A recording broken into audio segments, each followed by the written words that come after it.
Okay, so we saw probably Matt's #1 movie of the year. Yeah. That's My Boy. And unfortunately, Matt didn't get a chance to see it. But fortunately, he has to spin the Wheel of Death. He does have to spin the Wheel of Death. Now, we Ryan don't texted have... me 15 minutes ago and was like, "Go see That's My Boy. We're podcasting in 15 minutes." To see it. All right. First of all, it was based on the votes, which you can see just as plainly as I can at any day of the week. Second of all... Based on a book? What? That's My Boy was based on a book? No, based on the votes. We voted which... Votes! No. What's wrong with you? Hey. No, Matt was busy. It was like, there was a tampon sale, and like, he had to like pick up stuff for like the whole year for himself. So, we'll have the Wheel of Death next week. I didn't bring it with me. So, look forward to that. Alright, so, That's My Boy. Yeah. Let's jump right into it. What'd you think of it, Max? I was pleasantly surprised. I thought it was funny. I wasn't expecting much. I didn't get much, but it was still good.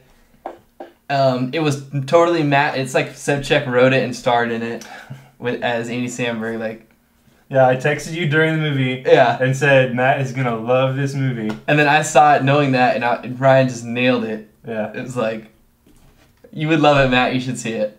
What about it makes it, you know... It's awkward family situations, which I know that you liked, you like those type of movies. I don't know, just real generic, crude jokes. You just would have been laughing. I could just hear you in my head going. Yeah, I pretty much agree. It was... What? No. Yeah, it was. It was really funny. I enjoyed it throughout the entire time. I can't really put my finger on why I like this better than previous Sandler movies because it's not like the humor was radically different or anything. It just seemed maybe taken up a little bit, a notch or two, a little bit more clever, a little bit, but there was still tons of toilet humor.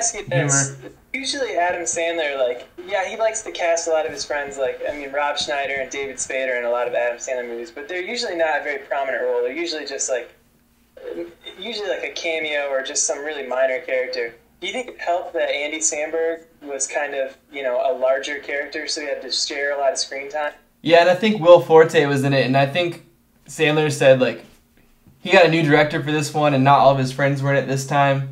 Instead, because everyone was kind of busy doing other stuff, so he met with the director, and Sandberg was like, hey, let's do this movie together. And I think they kept coming up with new lines for him and stuff. There's also a brand new writer. Yeah, it was fresh. It was same, it's totally the same. It's like Adam Sandler makes 90s comedies about the 80s. That's what I feel like every Adam Sandler movie ever. That's set in the 90s. About the 80s. That's what I feel like. And I never, ever think those little cameos with his friends are funny in any of the movies. I think he should just do away with those. There was, what's his name, Nick Schwartzman or something like that in this tiny role. Too much. Totally stupid. Totally stupid. He should not have been in the movie at all. Vanilla Ice was in it, though, and he was pretty good. He was in it a lot. Yeah, he just played himself. Yeah. It was good. Yeah. Yeah, it was just genuinely funny. It was good. I don't know. Good premise. He had a Boston accent, Adam Sandler did. He said on the last day, they decided that on the first day of shooting. So you can tell. He's like, hey, fucking guy. But I love Boston accent, so. So if you go in expecting a shitty Adam Sandler movie, you'll come out really pleasantly surprised. Yes. If you're planning on going to see this movie, you cannot be disappointed. I mean, there's nobody in the world that is planning on going to this movie and wanting to see it and will walk out disappointed. I mean, it's just, this is exactly what you think it's going to be, and even better. Yeah, and Adam Sandler always has funny kid stuff, kid scenes or back when they were young scenes. Those are always funny to me, and they had a longer back when they were kids scene. Yeah. In this one. It's good. All right. Better or worse? Little Nicky. Better. Better. You stay out of this. Joe Dirt. Better. That's not even... That's David Spade. He produced it, though. Yeah, it was a Happy Madison movie. I now pronounce you Chuck and Larry. Better. All right. Worse. You don't mess with the Zohan. Better. I love Zohan. I would say this might be, as far as Happy Madison, this might be my, third favorite.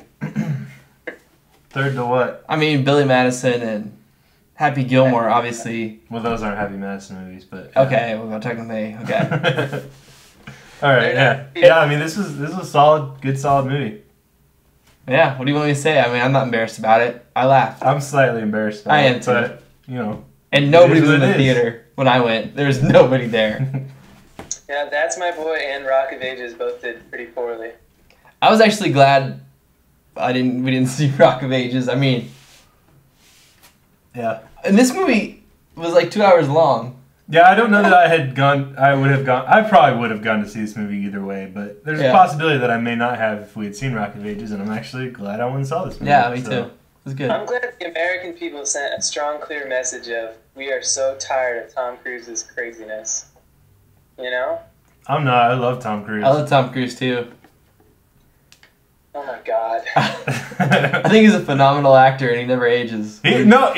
Tom Cruise is so awesome. Like, he's just as comfortable and just as awesome playing the big drawing starring role in movies. Like, he's the big draw in movies. And he's just as comfortable playing the small cameo, steal the scene, comedic When did he do throwaway that? roles. Thunder. What? Tropic Thunder is the only time he's done that. No, Like, no actor in the history of cinema has taken themselves more seriously and acted like a bigger douchebag. no. I'm saying, and I got it. That's good of you guys that you guys can separate him as an actor and him as a person. But I'm saying his persona off screen is so jarring that I can't see anything but Tom Cruise. What about Morgan Freeman? Who cares? No, he hasn't. He may have his things that he's done that are douchebaggy, but nowhere. What Morgan Freeman do? Dude, he's gonna marry his step granddaughter. Bring that up in like every podcast. Well, that's jarring. What do you run a Morgan Freeman blog? I'm just saying, that's the ultimate question. Do you still love Morgan Freeman? Is he still America's sweetheart? He's great. Okay. What's the I can difference? see Morgan Freeman and I can be like, oh, he's playing a character. I'm invested in this character. See Tom Cruise, I think. There's Tom Cruise, the weirdo. That's not fair, man. I'm glad I don't have that mindset because I'd be missing out on some awesome Tom Cruise-ness. Yeah, great. like Rocket is, oh man, I can't wait for the Blu-ray. Shut up.